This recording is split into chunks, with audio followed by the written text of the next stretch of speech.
Hi there, I'm Dr. Danny Lehnert, owner and physical therapist at Eclipse Wellness in Sterling, Virginia, and I want to talk about hamstring strains, particularly why they happen, how we can prevent them, and how I like to rehab them here at Eclipse Wellness. So the first thing to understand about a hamstring strain is why it happens, because they're one of the most prevalent injuries I see in all athletes and non-athletes, people who are running, people who are jumping, people who are doing all sorts of things. Hamstring injuries happen all the time, specifically strains. Now, there's two main reasons, in my opinion, that hamstring strains happen. One, because we use our hamstrings eccentrically a lot. What does eccentrically mean? It means we're putting tension on them and lengthening them. So a lot of hamstring injuries come when we're striding. If I'm striding out with my leg and straightening it out as far as I can, and I'm trying to resist my leg from just snapping forward, my hamstring is the one that's working to make that happen. So it's lengthening with tension there. Imagine I was doing a biceps curl and lowering my biceps down.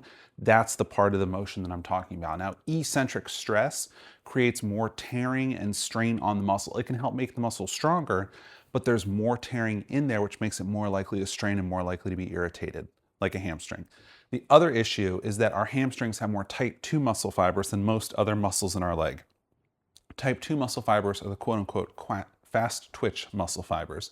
So those are the ones where there's less oxygen in there and they're thicker, but they're meant to contract quickly. So you can think about a hamstring is a muscle that we use quickly. I'm going to do a quick jump, I'm going to do a quick sprint, and I'm contracting that muscle. It's not really as important when we're walking, when we're using things slowly.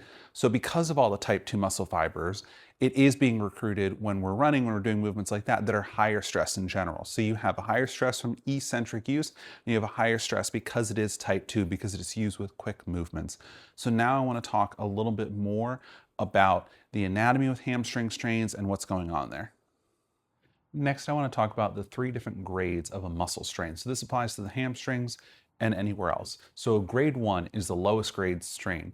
That's when there's a little bit of inflammation, a little bit of irritation, maybe some micro tears in the muscle, but there's no serious damage. Grade 2 is a partial tear. So that sounds scary, and it can be scary depending, because a partial tear could be 25% of the muscle, it could be 75% of the muscle that gets torn, but it's just referring to some tearing of the muscle to the actual structure of the muscle itself. A grade 3 strain is a full tear of the muscle. Now, all of these grades, it's important to understand what they are because they give us a timeline and understanding of how long it'll take to heal. A grade 1 strain can take a few weeks. Sometimes it can take months though, depending on the severity of it. Grade 2, you're definitely looking at months. Grade 3 is a long time, could be surgically repaired, depends on what you're trying to do. So our body has an amazing capacity to heal itself, and a lot of that healing will occur internally. Our goal as a physical therapist, or you as someone who's recovering from a hamstring strain, is to put your body in the best position possible to heal. So next I want to talk about how we can prevent hamstring injuries in the first place, and then we'll talk about how to actually rehab them if they happen. So before we talk about treating hamstring strain, I think it's important to talk about trying to prevent one. Now that's the gold standard, and that would be ideal. Can I prevent a hamstring strain from happening in the first place? That way I don't have to go to physical therapy. I don't have to deal with any of that. So the most important thing to do if you're trying to prevent a hamstring strain is to not strain your hamstring. Now that seems common sense, but research shows even in high-level athletes, if you strain your hamstring, you have a 3.6 times greater likelihood of re-injuring that hamstring. Now, that could be because your body moves a certain way and you're predisposed to hamstring injuries. That could mean that you never fully recovered from your previous injury. That could mean that there's something structurally going on with your hamstring. It's hard to know, but if you injure your right hamstring, you're more likely to injure your right hamstring again because of that. So the best prevention is to make sure that it never happens in the first place. So that's being aggressive, strengthening, power training, stuff like that I'm going to talk about later, to prevent it from ever happening in the first place. Now, another thing that is important to understand is your hamstring is related to the entire mechanics of your lower body and your pelvis. Now, your hamstring inserts into your knee. It's the muscle that bends your knee, but it originates up in your pelvis. So a lot of people don't think about that. They tend to train down here with their knee, they're foam rolling, they're massaging, they're stretching, they're strengthening all the way down here. They never think that it comes from up here. So a simple test, if I'm sitting here and I try to anteriorly tilt my pelvis, so I extend my back forward like this, like I have super military posture, and try to straighten my leg out, my hamstring gets very tight. If I slump down like I have terrible posture, my hamstring is very loose. I can move it. When I anteriorly tilt, like the first one, I'm stretching the hamstring up here, so there's less movement for it down here. So imagine if you're running around all the time with an anterior tilt, you could be putting more stress on your hamstring. Now, conversely, that stress could be good. If you're a sprinter and someone who wants to move really quickly, you want tight hamstrings, you want rubber bands, they're going to propel you forward. There's more risk for injury, but there's higher capacity because you're using your hamstring, you're not loosey-goosey.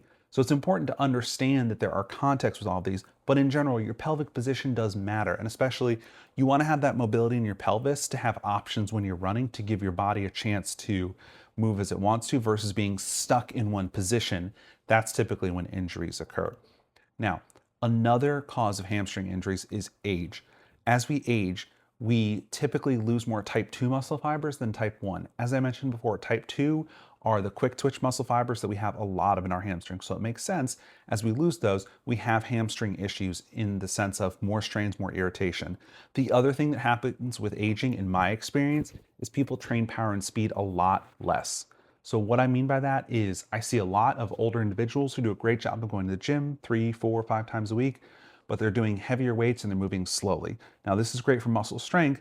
It's not going to prepare you for going out and running on the basketball court, because when we're running on the basketball court, we're using quick twitch, powerful movements. That's not trained by a squat or a deadlift or things like that. You need to run and jump to prepare for those things. And your hamstring is taking a lot of the load when you do that. So I'll see people who are in quote unquote great shape because they lift all the time, they're doing all this kind of stuff, and then they never train speed and power.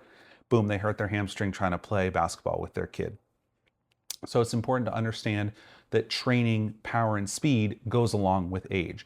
An example of this is research shows that a higher counter movement jump, which is where you jump down and go up as quickly as possible, compared to a squat or a static jump where you squat down for 3 seconds, hold and jump up, has a better counter movement jump. So the quick jump that we talked about in the beginning correlates with better hamstring health because our hamstring is a quick twitch muscle that we use. So think about if I told you to just jump up and down as quickly as possible, or I told you to squat down, hold for 3 seconds, and then jump as high as you can. Those jumps are pretty similar. You're more likely to hurt your hamstring because you don't have that power. You don't have that quick twitch explosiveness in the counter movement jump. So if we're looking at our training strategy, we need to be preparing for those quick twitch movements just as much as we're doing heavy squats, heavy deadlifts, things like that. So next, I want to talk about the one thing that I see a lot of people do that is probably not helping their hamstrings that they think is. You've probably guessed it because I haven't talked about it yet, but let's talk about it. The thing that is not helping prevent hamstring strains is stretching. Now, this is the biggest misconception I see with folks, is they stretch their hamstrings for hours and hours and get upset. One, because they don't get any looser, and two, because they still strain their hamstrings. It's a very common belief that the reason a strain happens is because it wasn't loose enough. That's not the case. A strain happens because you overloaded the muscle in a way strength-wise that it couldn't handle. So as I mentioned before, we strain hamstrings eccentrically a lot when we're reaching our leg out. Now, most people have the mobility when they're standing to reach their hamstring out for the movement to happen. So it's not a flexibility issue. It's more of a strength issue in that their muscles cannot support their body weight when it's reaching them out like this and then trying to contract quickly. Maybe it's a strength thing, maybe it's a power thing. It's very rarely a flexibility thing. But I will see a lot of times parents will bring their kids in for physical therapy with a hamstring strain and they'll say he's just not stretching enough. And I have to be the one to say that doesn't matter to me. Good strength training will build flexibility. If you're able to hip hinge and do a deadlift, which we'll talk about in a little bit, that's going to be the best stretch for your hamstrings versus laying there for 2 minutes trying to stretch as hard as you can, just irritating things by doing that. If you have already suffered a hamstring strain, stretching can make it worse because stretching can tear those muscle fibers that are trying to heal. I see a lot of folks who have a very minor strain who will keep stretching it, trying to loosen it up and make it feel better, and they'll actually make it worse. You're weakening the muscle, you're making it just kind of stretchy, loosey-goosey, and you may even be tearing things that are trying to heal. So it's important to understand if we're preventing hamstring strains, flexibility is pretty far down there on the list for me. Similarly, when we're rehabbing, that is usually not the issue that I see in people, but is the easiest thing that people will point to. So next I want to talk about some exercises that I use as a physical therapist with my patients when they're dealing with hamstring strains and trying to recover from them. If you've watched any of my videos by now, you know that I love to start with isometrics when it comes to particularly muscle strains. Now, isometric is when we're contracting a muscle and it's not moving. It's helping get blood flow, calming the muscle down without putting stress on it by moving it through a range of motion. Because as I mentioned, The thing you don't want to do when you have a muscle strain is aggressively stretching it, putting it in range of motions that are painful, and not letting it heal. But isometric is a perfect way to start that healing process and strengthening without irritating the muscle. The best isometric for the hamstrings and the easiest one to implement, in my opinion, is a bridge. So all we're doing is laying on our back here, feet up, bending our knees, lifting our hips up as far as we're comfortable, holding and coming down. So you can play around with holding for longer. You can play around with doing just one foot, things like that. You might feel a little bit crampy in the hamstrings. That's a good thing. That's because we're using those muscles. So if you feel a little bit of a cramp coming on, don't push yourself into a cramp because that can be painful, but that can typically mean that the hamstrings are undertrained or a little bit weak. And so we want to work on that. That's a great thing to do. Now, if we're going beyond one leg and we want to progress, we can do a little bit more active type movement. I love a hamstring on a foam roller where we're bridging with our feet up on a foam roller here. I also love a hamstring stress with a stability ball. So if we're coming here, first things first, we can just do the bridge with our feet up here in different angles. So with our knees bent a little bit, we're having to hold. We can do it with our knees straight and we're having to hold. Knees bent is going to be much harder on the hamstrings, but it's good to test it in different ways. And then if we want to progress it, we can be up here and just rolling in and out like that while we do it. That's not an isometric. We're now starting to use the muscle through a length, but it's an easy way to scale the bridge and test yourself in different ways. So you've got a bunch of different options there. One leg, two legs, unstable implement, moving the legs. Those are great ways to start on a table or at home, easy exercises you can do. So next I want to talk about some more functional movements, things that I like to do in the weight room to really get the hamstring moving, to get you back ready for life, sports, whatever it is you're trying to get back to. Bridges and table exercises are a great way to get started when we're dealing with hamstring strains. But as soon as safely possible, I want to get my clients up, standing, moving, doing things that are a little more functional, that more replicate daily movements. So the simplest thing you can do that's probably the least aggressive working on the hamstring is a squat. So we can start with body weight squats and we can gradually progress. The lower you go, the more the hamstrings are typically going to be involved, especially the upper hamstrings here when we're sinking down. So if I'm here, not too much hamstring, a little more, just gradually progressing that way. With all exercises, I want to give clients a progression that they can work on at home because I typically see people about once a week and give them exercises they can work on. So I want them to have ideas of, okay, this is really easy after a couple days. Now I can try to go a little bit deeper. Now you can start holding weight. You can play around with weight in the front, weight behind you, things like that. You can mess with tempo. You can go slow. You can go fast. All sorts of different things you can do. If you really don't like the squats, you can't handle them yet, do a wall sit, do an isometric. There's a million ways to scale these things if you have the ideas that you can use and implement, and that's my job as a physical therapist, is giving people those ideas and tools so they can explore and learn on their own of how their body moves. So the next movement that is crucial when you're recovering from a hamstring strain is a hip hinge. That's a deadlift. So a lot of people have big fears, big misconceptions about a deadlift. When we're talking about a hamstring strain, I'll just tell people it's a weighted hamstring stretch. So easiest to demonstrate, you can use a barbell. I have a small metal stick here that I use that's a little bit lighter. So it's got a little bit of weight to it so people can feel something, but it's not too bad. So all we're gonna do here, we're gonna start from the top. So a deadlift, sometimes you start from the bottom, teaching from the floor. I like teaching it from the top, especially when we're dealing with a hamstring strain because it's easier for people to understand. It's a little less intimidating. So you're just holding it here, feet are about shoulder width apart, bending the knees a tiny bit to take the slack out. Think about squeezing your shoulder blades back a little bit, like you have a little orange on the armpits here.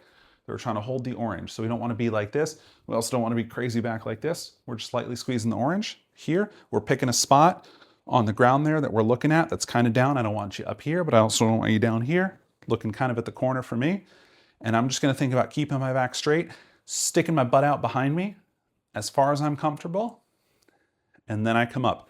So you can think about the weight sliding down you if that's easier, or just hanging there. The thing about a hinge is your pelvis is moving horizontally. A squat, I'm moving vertically. I'm going up and down. A hinge, I'm thinking butt out, butt forward. Butt out, butt forward. That's the primary movement that people mistake, is they'll try to deadlift and just try to squat down, and then it becomes the same movement as a squat. Now, if you're deadlifting from the floor, you do have to drop your hips a little bit in order to get the weight. But when we're starting, especially dealing with a hamstring strain, it's easier to start from the top and just make it a small movement of what you're comfortable with, and then gradually lower down, and then gradually lower down as you get comfortable. You're stopping yourself based on the tension in your hamstrings. So when you're getting to the point where you feel that tension in your hamstrings, that's a good place to hold for a second and then come back up, because we're getting that eccentric stress in the hamstring mimicking running movement like that. So you can try to go quickly with these if you're using a lighter weight and trying to get ready for running, where we're going a quicker movement through here to simulate a quick burst. We can go heavier, use the full bar, use weight. We can also try to do a straight leg if we want to, which is going to put a little more stress on the hamstrings in a different way. Once again, there's a million implementations that you can use, because it's going to take weeks sometimes for a hamstring strain, sometimes months for it to heal. So we want to try to attack it from different angles during that time. We don't want to just sit around and wait for it to heal. We want to say, what's the most aggressive thing we can do that's safe, and how can we change it up a little bit to give you a little bit of variety so you're not in the same exercise every time. Now, the last step of many when it comes to a hamstring strain is working on explosive movement. Running, sprinting, jumping, anything like that is super important. Obviously, you want to start with some light jogging, gradually progressing into sprinting. With sprinting, what I will have people do is we'll do rolling starts first, which is walking into jogging into sprinting. The hardest thing for your hamstring and other muscles, quick changes. So the last thing you want to do is a sprint where we're standing static and we just start sprinting as fast as we can. That's going to be hard for your body to handle. So we'll start with, okay, jog into it. Okay, now we're going to sprint, because your body's already warmed up. It's already moving. So that's the progression with sprints. With jumps, it's very similar. We start shallow though, because like the squats, the deeper we go, the more stress on the hamstring. So a little jump like this, not too much stress because I'm barely using my hamstring, versus the deeper I go when I'm jumping, the more I'm using my hamstring to make that happen. So we'll play around with depth, we'll play around with quick jumps, we'll go far jumps, we'll do 1 foot, we'll do all kinds of stuff like that to really test that hamstring, because the last thing we want is for you to go back out there, whether it's running on the track, whether it's playing on the field, and be worried about the hamstring. If you can do a bunch of hops in a row on one leg, if you can jump up as high as you can deadlift heavy, you're not going to be worried about, running, cutting with a basketball, anything like that. You're going to say, I know my hamstring's good, and that's hopefully going to lessen that 3.6 times risk that we talked about if you've previously injured your hamstring. So now I just want to give you a quick wrap up, my thoughts on hamstring strains, and just kind of bring it all together. That summarizes my thoughts on what is hamstring strain, how do we prevent it, what do we do to rehab it. The biggest thing, the biggest take-home message is don't injure your hamstring in the first place, because it's 3.6 times more likely to get re-injured. That's true of any injury. Don't hurt your back, don't hurt your shoulder, don't do anything like that, because you're more likely to hurt it again. But what I think that's more indicative of is, as rehab professionals, we don't always do the best job. Sometimes you get back to 90%, sometimes you get back to 95%, you never get that full 100, and you're more likely to strain it. Because like I was talking about in the last section, if you have a little bit of doubt in your mind, if you have a little bit of hesitancy, okay, I didn't do enough jumping, I didn't do enough loading of the hamstring, and I'm out on the soccer field and I'm a little bit gamey with it, that's when it's going to get injured. You're more likely to get hurt when you're guarding like that. So you need to be aggressive in the rehab, find a physical therapist who knows what they're doing and can push you safely, but push you aggressively. And make sure that they're including power, sprinting, movements like that, especially if you're an athlete, because you need to be ready for those things. And even if you're an older person, because you probably lost some type 2 muscle fibers, and you're looking to play basketball once a week with your son, you're looking to play softball with your buddies, you want to be able to do those things without worrying about it. So you are going to have to change your training a little bit to highlight that and really prepare your hamstring for those type movements. That kind of summarizes everything for me. If you have any questions, comment down below. If you're in the Sterling, Virginia area and you're interested, you can always come by, reach out to our office at Eclipse Wellness. My email's down below if you have any questions. Thanks for watching.